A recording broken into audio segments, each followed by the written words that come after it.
Бәріңе сәлем достар, бүгін осындай өте дәмді құймақ дайындайтын боламыз. Ең алдымен менің арнама тіркеліп, лайк басуды ұмытпаңыз.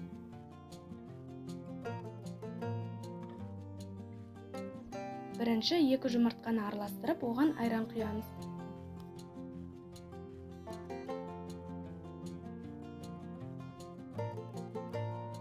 Шекер мен кішкене тұз қосамыз.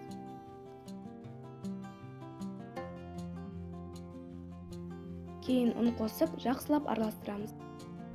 Бір ыдысқа кішкентай қасық сода мен қайнаған су қосып, суытамыз.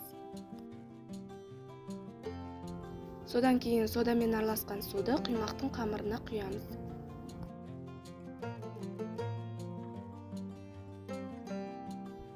Соңында пісте май қосамыз.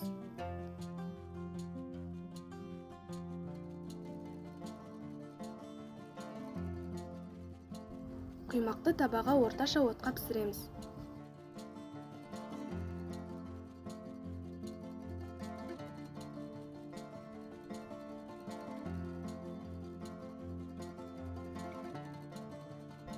Мінекей өте дәмді құймағымыз дайын болды.